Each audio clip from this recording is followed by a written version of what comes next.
Money, it's a trip. And unfortunately, Wizards of the Coast has tripped up kind of a little bit here. We'll talk about that in a second, but before we jump into it, I just want to remind everybody that this video is brought to you by our friends at Hellebarde Games. Hellebarde makes the kind of adventures that they'd like to play, whether it's for 5th edition, Castles and Crusades, or the OSR. Old School is in play at the table, and you can find them on their website at hellebardegames.com or on DriveThruRPG. And right now, they are having a 50% off sale on their in-print 5th edition products. They have a dismal swamp full of lizard men, a caravan trail full of adventure. I'm sure you'll find something in their lineup that could suit your campaign. So use the discount code 5EOOP on their website when ordering their in-print 5th edition modules to get 50% off. That's BOGO price. That's pretty good. But what's not pretty good, unfortunately, is some Wizards of the Coast financial news. So I got a couple of articles here. One of them's really just a quick splash, a quick byline from a couple of days ago. And we'll check that out real quick here. This is from Barron's, and this says, Hasbro Earnings could be a fumble. Dungeons & Dragons is a critical catalyst for growth. So, of course, I'll link to these articles in the description below. But again, this is just real brief here from Barron's.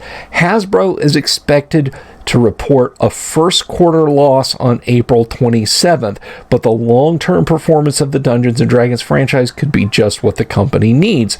Wall Street analysts are expecting the toy maker to post a loss of 1 cent a share on sales of $877 million. That's a major decline from the same period last year when the company posted earnings of 57 cents a share of $1.16 billion.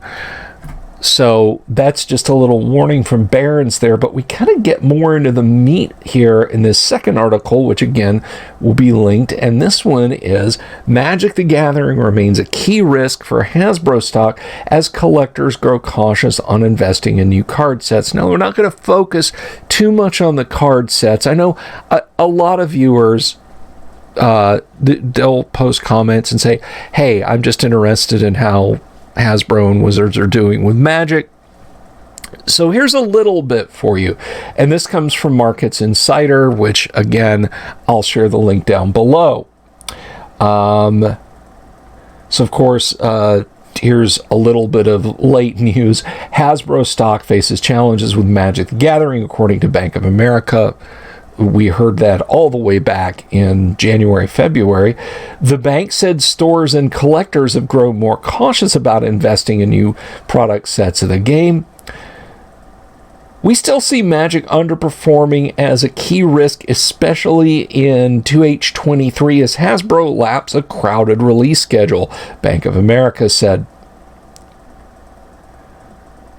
So, to go on here. Hasbro faces challenges as its Magic the Gathering franchise underperforms and growth remains a real possibility, according to a Thursday note from Bank of America.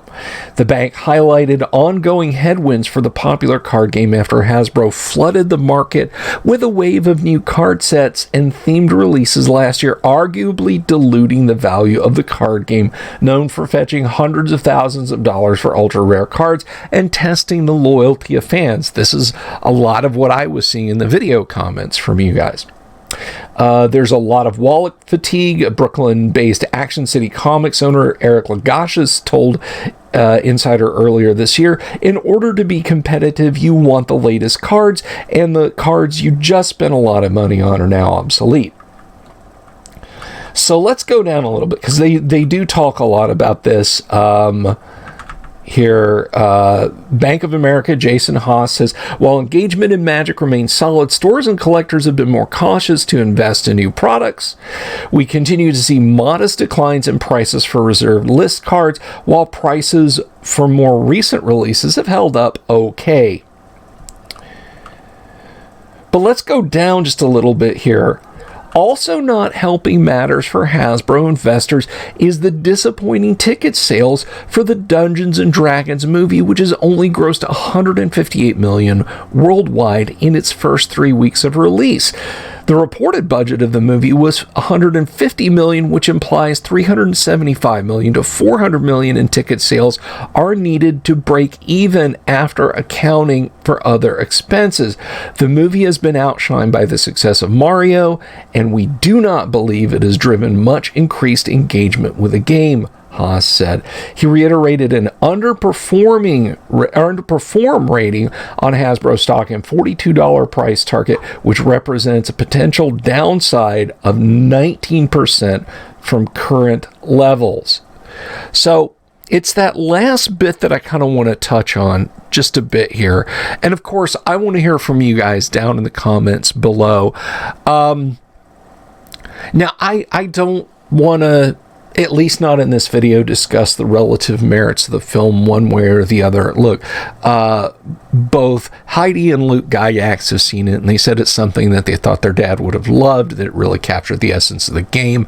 Other folks have said it's just kind of meh, and I know a lot of folks are just flat out boycotting it. I haven't seen it yet, but to just talk about the box office for a minute, $158 million on a $150 million budget is not making $8 million.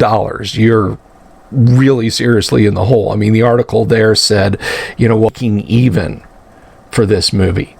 So, $158 million is losing money big time.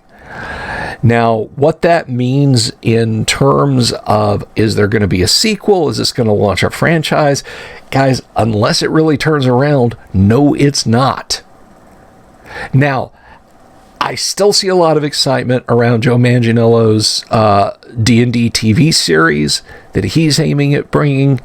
But what I do think this means for Wizards of the Coast and for Hasbro is a lot more rapid push to monetization. A lot more monetization. And I would expect to see them digging in their heels for pay-to-win premium stuff, particularly on their more and more video game looking virtual tabletop. So watch out.